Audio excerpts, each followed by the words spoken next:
Gold and diamonds may be a girl's best friends, but what about real estate? With lower stamp duty, exclusive home loan programs and tax benefits, buying property is not just about having a roof over your head. It's also about building long-term wealth. So is real estate the ultimate power move for women investors? Hi there, I am Nandita Khemka and you're watching Realty Returns powered by 99acres.com. Today on the show we'll be talking about everything you need to know as a woman investor in real estate. How to get started and make the most of the benefits available and how to tackle any challenges going along the way. But here's the thing, only 13% of women in India fully own a home and less than a third own property jointly. Even with government incentives, the number of women homeowners is still lower than it should be. So let's take a closer look at how things stand. Despite the recent surge in home ownership, only 13% of women in India fully own a home, according to a National Family Health Survey, and less than one-third of women own a home jointly with others. Governments and local authorities have tried to counter the inequality in home ownership in recent years.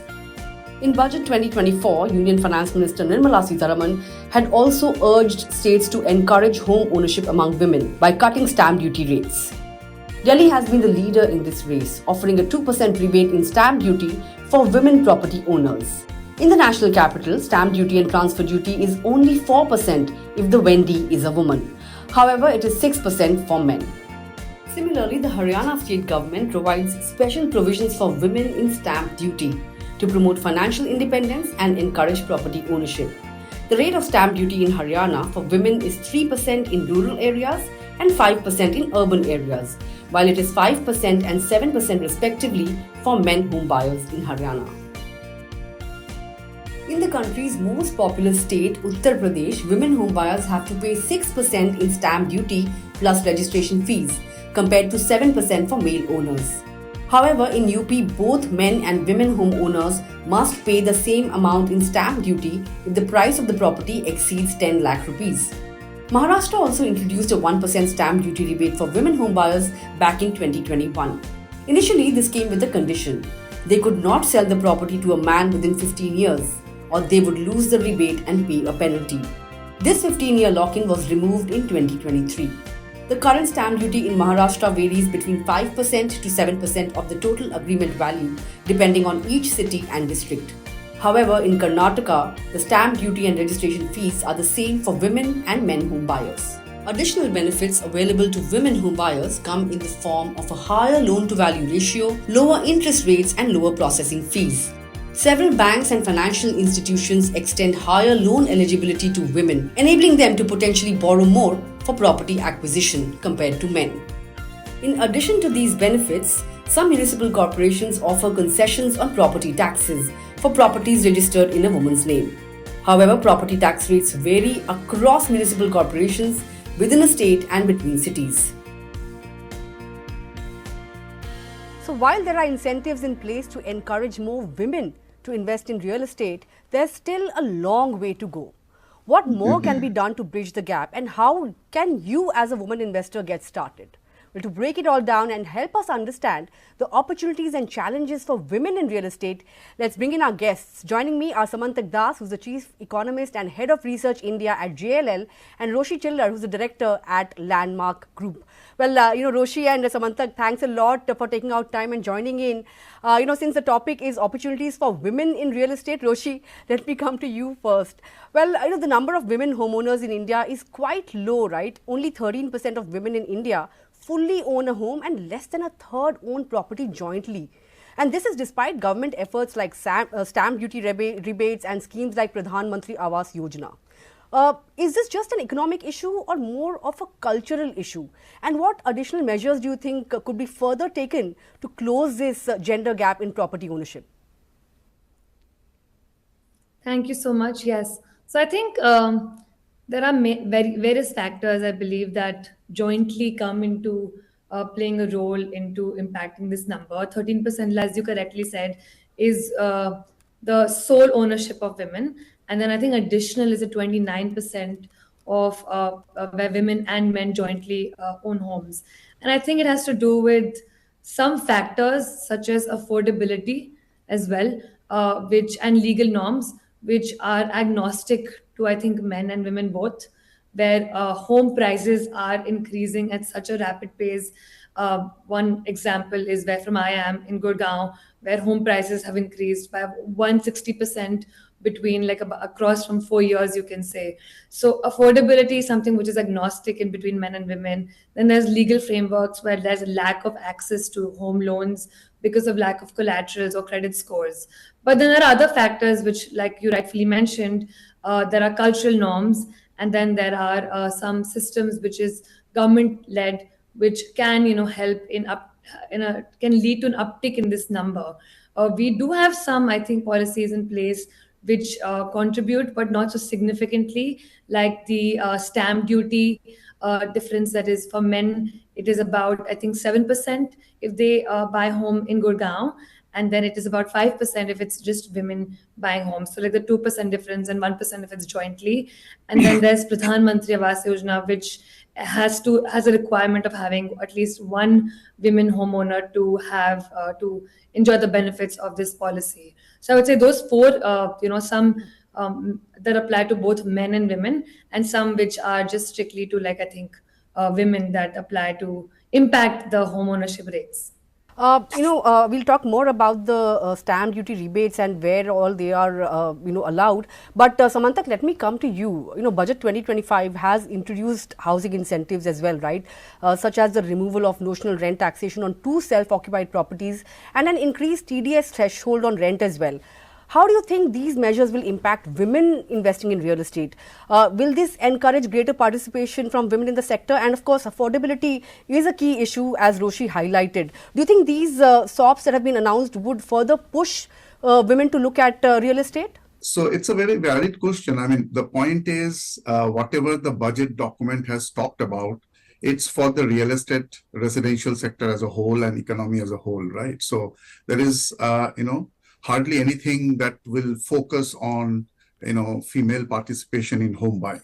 So the point is very simple. Whatever rebates in stamp duty or, certain discounts that female home buyers are getting from some banks on a case-to-case basis, or maybe, the loan tenure, these are all supplements to boost. But the most important point is how the development in women is becoming organic, how organically the development is, amongst the woman, this gender, So the point is, what do we need to buy a house? As you said rightly, 13%. It's very less when I compare with 1/3, slightly more than 1/3 work participation female. So you need education, which, there are many schemes both at central and state level, which is pushing, this education, imparting education to females, and then, training, then loans. So there are various schemes, but these are all socioeconomic changes that have been happening for the last probably 15, 20 years on a focused way.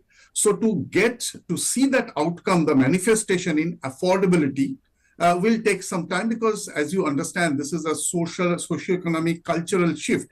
It takes, decades to see that, significant improvement. But yes, in my opinion, there is, like our experience from our transaction team, sales team, there is an increase in home ownership by females, by women, which is a great trend, I think, given that, there are still disparity amongst, between the male and the female buyers. But what we need to do is to bridge the equity, to bring in some sort of a, inclusivity in this purchase. We need to start from grassroots level of education, making women, independent, financial independence, either through jobs or through entrepreneurship, whatever. That is very important, which I think the present government is doing a great job. Various schemes are there. I'm sure that I did not elaborate on that. But my opinion is the outcome will be visible probably in some more years, because it takes decades to see the socio-economic transformation. Sure. You mentioned inclusivity. I also want to pose another question to Roshy on the point of inclusivity. We spoke about stamp duty benefits for women, but they aren't really available across the country. For instance, Delhi and Haryana offer significant stamp duty benefits for women, but others like Karnataka do not. How can a more uniform and inclusive approach be adopted across the country? Roshy. Yeah, I think there's definitely a need for collaboration, a more central policy led um, framework that needs to be in place for women to actually benefit from this. Because unless we see there's a more unified progress happening for women homeownership across the country, I don't think there can a real change be embedded. And like some rightfully mentioned, it all starts from women getting this awareness. It's from skilling, employment opportunities, and I think all of them go hand in hand with taking advantage of these, being able to get these you know perks and these abatements at a national scale. So unless women can really enjoy that at a national scale, we won't see that growth, and we won't see that progress on a national level anyway. But having said that, I think there are states which set great example, and if other states are able to adapt to it, I think we'll generally have a better standing. Roshi, just for the benefit of our viewers, what are the benefits for first-time women home buyers in India? If somebody wants to get started, what should they keep in mind, when starting their journey in the real estate investment arena? Right. So I think, as a home buyer, again, I will say I want to emphasize as a developer that a home buyer should be as often from an agnostic mindset of whether a man or a woman. And I think there are some key things that should be kept in mind. A background check is extremely important, making sure that who you're buying it from, the developer, and doing a background check on the history of the projects that they have delivered and the timeline of delivery. Then making sure the due diligence has been done. If you're talking to a channel partner, let's say in certain states there are more channel partners in the system than other systems, so making sure that you have a person who has that history again of working, that trust is there, and generally the market knowledge, to be able to build that market knowledge. I think just reading the news, understanding the recent, like let's say the stamp duty abatement, understanding that, being aware of the differences, and knowing your rights, I think is so important. And I think those are at everyone's disposal. So some things I think are self-led, which you should be, as a home buyer, should kind of do your own homework, but make sure that you know your rights and you're going to the right outlets to avail those. I think all of those are key in kind of making sure that as a first time home buyer, we're able to avail those opportunities. All right, that's a checklist, a proper checklist that you've drawn out for us, Roshi. Good one. But, Samantak, how much would a mid-segment home or a luxury home would cost in India if you are a woman? Obviously, I'm not asking you for a, exact figure, but ballpark, if somebody is looking to invest, how much should one keep in mind? See, I mean, I think, again, this is gender agnostic. I mean, I don't see any developer saying that, okay, if you are a female, I will give you some discount on the prices. On a case-to-case basis, they give. Definitely, I'm not saying no. Even banks give. So those are benefits probably on a case-to-case basis. Banks, the lenders, the home loan provider, or even some developers are offering. That's fine. But overall, if you see, up to 50 lakh is more or less, we call it across the top 7-8 cities, the affordable segment. Anywhere between 50 to 1 crore would be the mid segment. And of course, this is, again, it varies across cities, depending on the real estate cost, which is driven by land cost, and definitely the cost of living, so on and so forth. Right? So up to 1 crore probably, here, 50 to 1 crore. Given all the benefits that some states are providing in terms of rebate, if one has to pick a city right now, would you have any preference in mind? See, I think the checklist that Roshy has provided gives a great, inputs for all the female buyers, the woman buyers.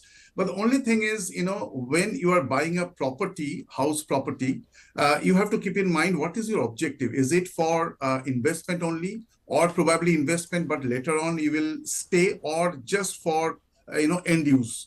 So there are various objectives in mind. So if it's basically something like investment only, then you have to go in for those cities, and not only cities, within cities, micro markets where a lot of infrastructure is upcoming. You see some upside going forward. You have to do some due diligence on that. If it's a mid-segment, property, and you are giving it on rent as an investment for the time being, but you will stay there going forward, then you have to see whether some basic social infrastructure is already developed, some amenities are there in terms of connectivity. But if it's end use, it's basically whether the infrastructure, be it a financial infrastructure or physical or social, they're all well established. Then only you will be able to stay there, right? Because you have an ecosystem where you need schools, colleges, hospitals, all the socio-economic infrastructure facilities. So it depends what is your objective of buying a house. So I don't think any woman should go in just by the rebate, that some states are giving, because that gives 1 to 2%. But what is more important is going forward, what type of overall return you will get. Either it's an end user or an investor. Right. We are running out of time. Roshy, I would like to ask you the last question. Any tips for women investors, and the mistakes that they should really avoid when starting out? Sure. I mean, I think I would like to add two, key takeaways. One, I think, like Sir mentioned, there are two things you see. If you're investing a home for your end use, or if you're doing it as a second home or investment purposes only. If as a woman, I'm going to be investing in a home for just self-use, I think I would look at something which is the top cities of women index. And there are top 10 cities which were published being part of that list, which include factors like inclusivity, safety, resilience, and sustainability for long-term growth.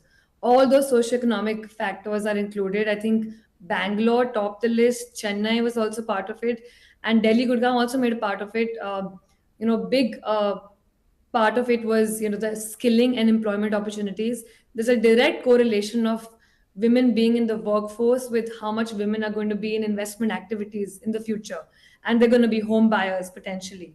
So I think as women, we should look towards those cities which provide for that ecosystem.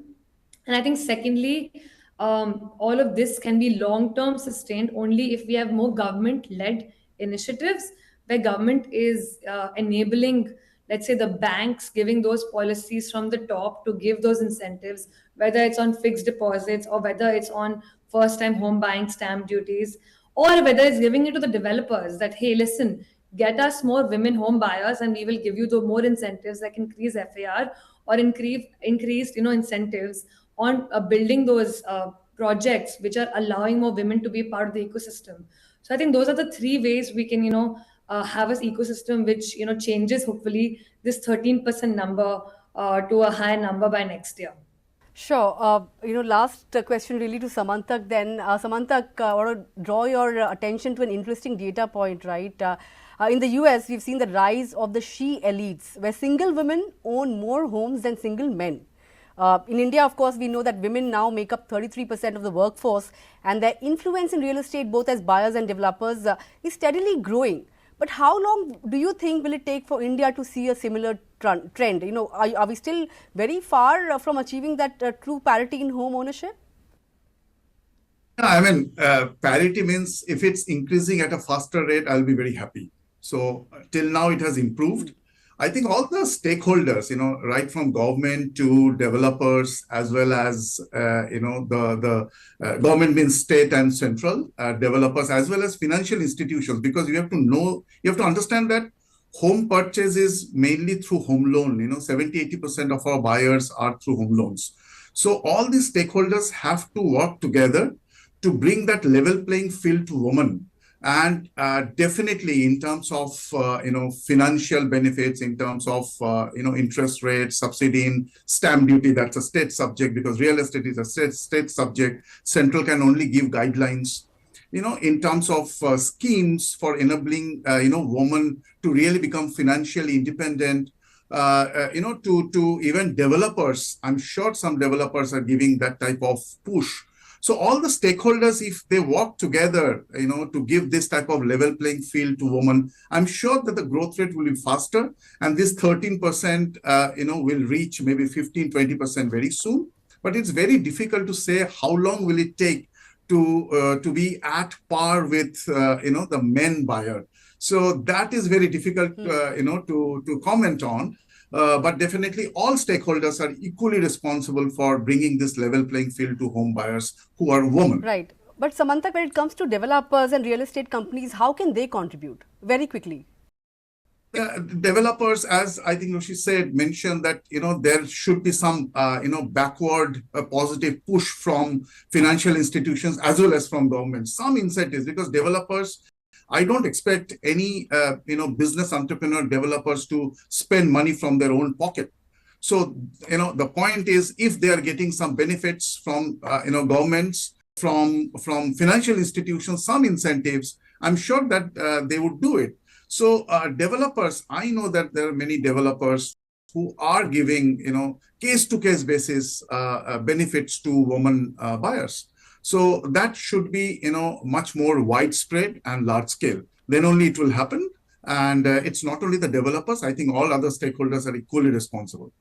Sure, point taken. With that, Samantak and Roshy, thanks a lot for taking out time and joining in on Realty Returns. Appreciate your joining in. And of course, thank you, Roshy, for actually drawing out a checklist and also pointing out the mistakes that one should really avoid when starting on their real estate journey. Also take note of the cities that Roshy just highlighted when you are looking to start. Well, with that, gentlemen and lady, thanks a lot for joining in. Thank you. Thank you so much. Thank you. Well, now that you have all these insights, are you ready to start your investment in real estate? Let us know your thoughts in the comment section below. See you next week, same time on the Money Control YouTube channel. Thanks a lot for watching.